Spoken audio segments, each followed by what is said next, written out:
Luke atravessou a rua seguido por Damon e Boris. Estavam no bairro japonês da cidade.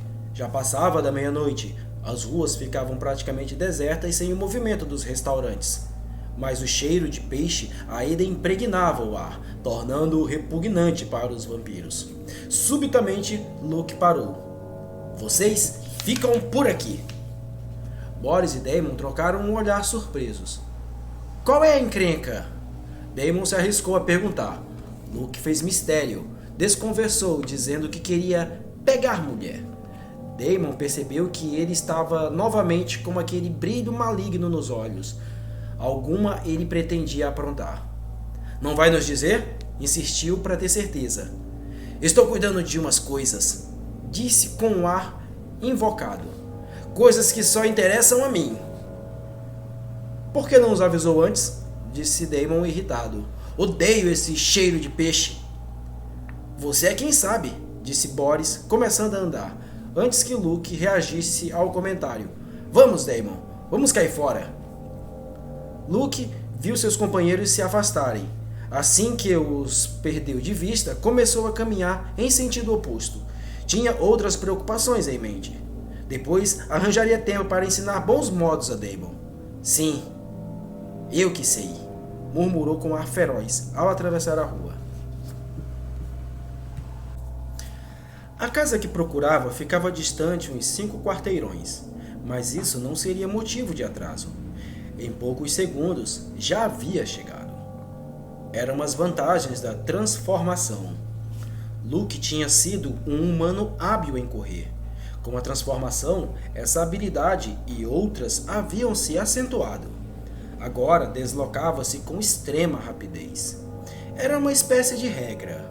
Os defeitos e qualidades dos seres humanos adquiriam novas proporções quando eles eram transformados em vampiros. Luke sorriu ao descer as escadas. Seu plano estava somente começando. Quando terminasse o treinamento naquele buraco do inferno, iria acertar contas. Usaria sua natural habilidade de lutar para partir alguns pescoços. Pessoalmente, cuidaria de mandar o Merda Oriental e seus guarda-costas para o inferno. Depois era a vez do Mestre, um tolo humano que pensava ter parte com os poderes das trevas. Queria só ver a cara dele quando descobrisse que dava aulas particulares para o próprio demônio. Sorriu secretamente. Usara dissimulação e lábia, suas qualidades humanas de mentiroso e conquistador, para enganar a todos até agora. Até aprendeu o que desejava, então, finalmente, partiria para o ponto principal, sua vingança. Ia zerar a quilometragem com o motivo de seu profundo ressentimento. Não havia pedido para se tornar um monstro.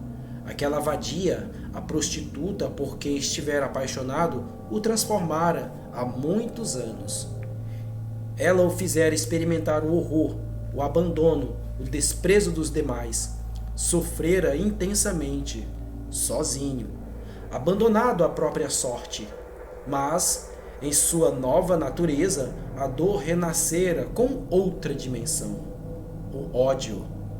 Esse intenso sentimento que cultivava pelas mulheres em geral era saciado na morte de cada uma que cruzasse seu caminho. Uma compulsão doentia, própria do monstro que se tornara. Também não pedira para ter um chefe. Beba isto. Estavam no cemitério, diante de um mausoléu de mármore e pedra. André olhou para a pequena taça estendida à sua frente. Parecia um licor. Era avermelhado e denso. Imaginou que sabor teria. Não se preocupe, disse Irã. É apenas um relaxante. Relaxante? Ele surpreendeu-se. O cérebro tem suas defesas. Podemos ultrapassá-las hoje, se você quiser.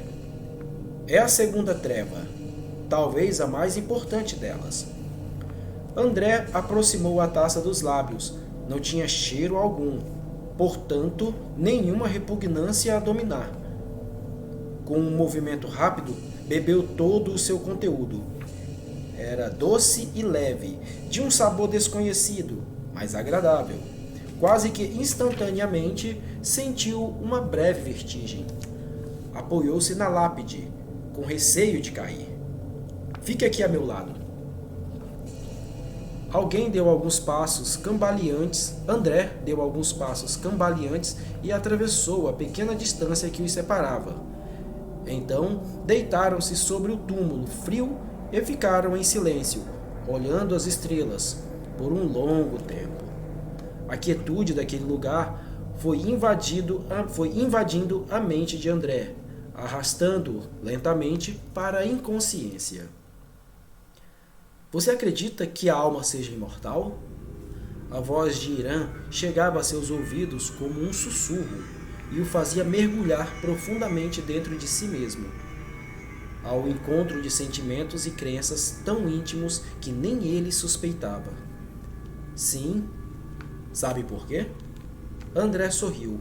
Havia uma compreensão incomum dentro dele. Era como se já tivesse um conhecimento prévio, um saber que ficara oculto até então. Precisamos de mais tempo, disse André. Todos nós precisamos de mais tempo. Uma sensação de formigamento invadiu seu corpo, que se tornava pesado, incrivelmente denso. Agora mal conseguia falar.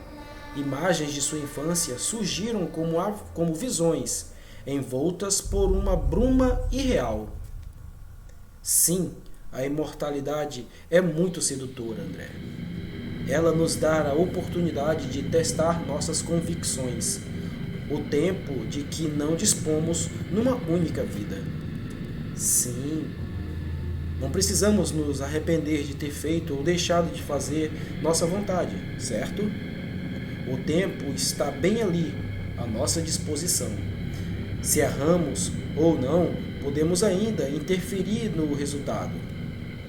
André sentiu-se flutuar em direção ao céu escuro. Nesse voo imaginário, uniu-se às estrelas, observando a luminosidade e a energia que elas emanavam. Dilua-se, André. Torne-se apenas alma. Entregou-se. Não havia barreiras ou resistência a vencer. Estava pronto para ir além. Pouco a pouco, foi se tornando mais leve, como se estivesse arrancado de si uma pesada carcaça. Só então percebeu que estava livre de seu corpo, vendo adormecido lá embaixo, junto ao túmulo. Uma sensação de euforia o invadiu. Tornara-se apenas consciência e pairava por sobre o mundo físico, radiante e feliz na descoberta de sua verdadeira condição. Então surgiu, mais além, uma luminosidade tão etérea quanto ele. Veio aproximando-se lentamente. André conhecia aquela luz. Era seu pai. Quando voltou a si, sentiu o vento frio lamber seu rosto. Irã estava em pé e o observava. Sabia que aquele era o mais belo momento da iniciação de um guardião. A sabedoria necessária, agora consciente porque experimentada. Sem o véu do desconhecimento a ocultá-la, era uma verdadeira conquista. Como está se sentindo? André estava muito impressionado. Viver uma experiência sem precedentes. Precisou se acalmar um pouco antes de responder. Eu vi meu pai. E seus olhos se encheram de lágrimas. O homem tem uma alma imortal, André, disse Irã, aproximando-se dele. O corpo é que definha e apodrece com o tempo, expulsando-a da moradia. Mas nós, vampiros, dominamos a morte. Temos poder sobre todas as doenças, inclusive as que o homem ainda desconhece. Temos a possibilidade de ter um corpo imortal que nos acompanhará para todo o sempre. André o escutava com atenção. Estava fascinado com todas as experiências que vivenciava ao lado de Irã. Era simplesmente fabuloso estar ali, aprendendo sobre a vida e a morte junto à lápide daquele túmulo. Mas isso não é tudo, disse Irã gravemente. Todo poder tem um preço. Em breve você aprenderá isso também. André sentiu um arrepio. Ainda restava a terceira treva. Ana Paula tirou os óculos escuros, fechou a porta do quarto e jogou-se na cama. Estava com febre. Seu corpo tremia com os calafrios. Estranhamente, já não era a primeira vez que isso acontecia. Na noite anterior, encontrara-se com Irã, em uma daquelas aventuras de tirar o fôlego. Havia sido tão bom quanto as outras vezes. Melhor até. Diferente. Emocionante. Rendera quase 5 páginas de relato em seu diário. Estava registrando tudo o que vivia nesse namoro tão especial. E aquela vez havia sido o máximo. Ele alugara a suíte de um hotel nos arredores da cidade. Haviam ido para lá de moto. Não tiveram problemas com perguntas sobre a idade dela na recepção, pois Irã providenciara uma gorjeta especial ao atendente. O quarto era maravilhoso. Tinha o piso quadriculado, em branco e preto. O banheiro e a pequena sala estavam decorados em tons de vermelho, preto e branco. Irã pedira vinho ao camareiro e a levara para o terraço. Havia uma calha contornando a borda da piscina, por onde corria óleo. Depois de entrarem, Irã apertou um botão. Imediatamente, um círculo de fogo se formou em volta deles. E foi lá que ele a possuiu. Eram amantes apaixonados. Seu corpo experimentava sensações que ela nunca imaginava poder sentir. Estava tão ligada a ele que, às vezes, imaginava vê-lo entrar pela janela de seu quarto, como uma sombra, e enfiar-se em sua cama para outra noite de amor. No dia seguinte, amanhecia esgotada, sem energia suficiente para levantar. Antes de adormecer, pensou ter ouvido a voz de Irã chamando por ela, arrastando-a para a inconsciência. Damon apostou sua última ficha. Caço a próxima para você, se eu tiver errado. Boris achou a oferta tentadora. Posso escolher? É claro. Então está feito. Você vai perder essa, Boris. Eu conheço o Luke. Ele está aprontando alguma. E que nós temos com isso? Um vampiro não pode mais ter sua privacidade? Você sabe tão bem quanto eu que quando se trata de Luke, devemos tomar cuidado. Ele é louco. Se já era louco antes da transformação, imagina agora. O que você sabe sobre isso? Quis saber Boris. Ele vai regularmente a esse lugar no bairro japonês há um bom tempo. O que será que ele faz lá? Damon, você está virando uma velha intrometida. Sabia que ele anda roubando? Até me chamou uma vez. Entra pela janela, usa a magia do sono e consegue uns dólares. Outras vezes, hipnotiza um cara qualquer na rua que lhe entrega tudo o que tem, para que ele precisa de tanto dinheiro. Eu não sabia que ele dominava esses poderes. Pois é, disse Damon preocupado. Eu também não. E se contarmos pro Irã? Não sei. Será que vale a pena provocar outro atrito? É. Você tem razão, concordou Boris, bebendo o resto da cerveja. Está tudo tão calmo que é melhor deixar assim. Mas Damon não se iludia com isso.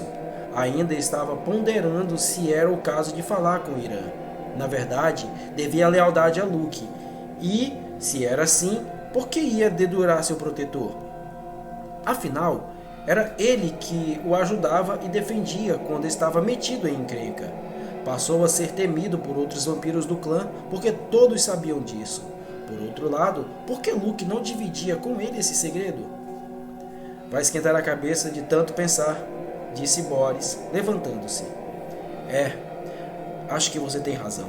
Ele concordou, mas no íntimo resolvera investigar por conta própria aquela história.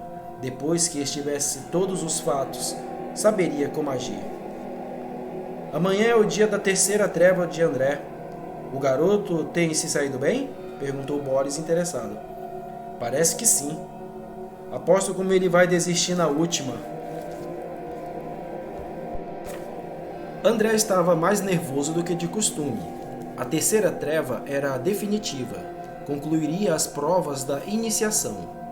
Já havia provado aos vampiros sua coragem e frieza. Partilhara com eles a crença na imortalidade da alma. O que mais exigiriam que fizesse? Vai a algum lugar, filho? Sua mãe apareceu de repente na porta do quarto. O quê? Ah, sim.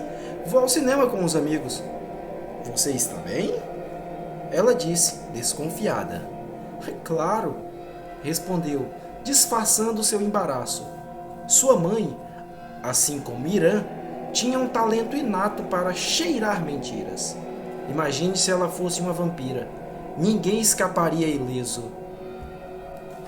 Neil o acompanhou até a casa. Pela primeira vez o haviam deixado ver onde moravam. A casa ficava perto do parque. Perto bastante para manter uma ligação com ele. Talvez um subterrâneo que desse acesso ao centro do bosque. André sabia que, sob o parque e a nova avenida, havia túneis e galerias desativados. Certamente restos de antiga construção, que ainda permaneciam intactos, sob a superfície. Era uma casa comum, um sobrado, avaliou André ao subir os degraus que o levavam até a porta. Tão comum que lhe passara totalmente despercebida. A sala estava iluminada por velas e tinha uma decoração exótica. Muitos quadros, estatuetas de bronze e pedras, sofás de couro, peles de animais como tapetes sob o assoalho de tábuas largas e escuras. Um grande lustre em forma de candelabro pendia do teto. As cortinas eram escuras e pesadas. Havia uma rede negra próxima à janela. Irã o aguardava, sentado junto à lareira. Quer beber alguma coisa antes de começarmos? Não, obrigado, recusou André. Então sente-se aqui, disse Irã calmamente. Vou lhe contar uma história. Neil pegara 2 taças, mas enchera apenas uma com o que parecia ser um vinho retirado de uma garrafa empoeirada. André sentou-se na poltrona ao lado de Irã, diante do fogo. Há muito tempo, os sacerdotes egípcios descobriram as propriedades sagradas do sangue. Vê aquela estatueta sobre a lareira? É Osíris, o deus dos mortos-vivos. Diz a lenda que Osíris foi esquartejado e seus pedaços espalhados pelos 4 cantos do mundo. Osíris, deus dos vivos, desceu às profundezas do inferno e transformou-se também no deus dos mortos. Neil serviu a Irã um pouco da bebida que tomava. Após prová-la, Irã recomeçou a falar. Vê aquele gato de pedra? Apontou mais além. Para os egípcios, tratava-se da encarnação da deusa que reinava sobre a magia vermelha. Ao invocarem sua divindade, disse que esta tomou a forma de um gato e que a luz que ela emanava tornou-se fluido de cor vermelha. Esta é a origem do sangue para os antigos iniciados. A luz da deusa e o sangue são únicos. André sentiu a garganta ficar seca. Acho que vou aceitar um copo de água. Você compreende o que digo? Perguntou Irã, fazendo um sinal para que Neil fosse buscar água. Sim, disse André. Já li sobre isso. Esta é a tradição. Nós, vampiros, não temos outra finalidade senão a de reencontrar no sangue a vitalidade que permite a nossos corpos permanecerem jovens e fortes. Percebe que não temos escolha? André não duvidava disso. Você partilhou do conhecimento. Sabe que o homem tem uma alma imortal. Mas de que adianta isso se seu corpo perece? É preciso então habitar novos corpos e, ainda assim, viver temente, pois seus atos terão repercussão em sua vida posterior. Não é isso que pregam algumas religiões? Mas nós não temos esse problema, que é humano. Neil chegou com a água. André bebeu em silêncio, enquanto Irã continuava a falar. Ainda assim, existem pessoas que não se importam com isso. Vivem insensíveis a essa verdade. Mas há outros, mas conscientes, que pesam suas atitudes e vivem o dilema de serem bons e maus. Assim constroem sua própria evolução. Mas entenda, não fazemos parte dessa evolução. Fomos escolhidos para existir, apesar do tempo, e ainda assim temos responsabilidades. Responsabilidades? Surpreendeu-se André.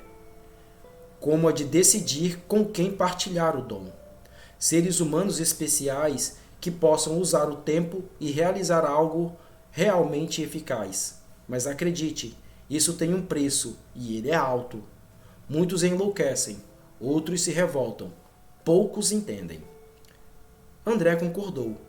Era remota a chance de alguém sobreviver a essa perda de humanidade. A seus olhos, somos verdadeiros monstros, afirmou Irã. Você é um monstro? Perguntou André, encarando-o. Irã sorriu. É como aqueles enigmáticos provérbios. Primeiro, notamos as diferenças que existem entre as pessoas e nós. Depois, começamos a notar as semelhanças. Para responder sua pergunta, podemos fazer uma experiência. Uma experiência? Sobressaltou-se André. Sim, uma regressão de consciência, explicou Irã, levantando-se. Apenas uma alma participará disso. Apenas sua alma participará disso. Seu corpo ficará em segurança, aqui. André estremeceu. Agora sabia que estar com a alma livre significava deixar o corpo indefeso, à mercê dos vampiros. Por um momento, sentiu vontade de ir para casa, privar-se desse novo conhecimento. Irã o encarou de modo intenso. Você me parece cansado. Por que não vai embora dormir um pouco? Acho que sim, concordou André, fitando o fogo que ardia na lareira.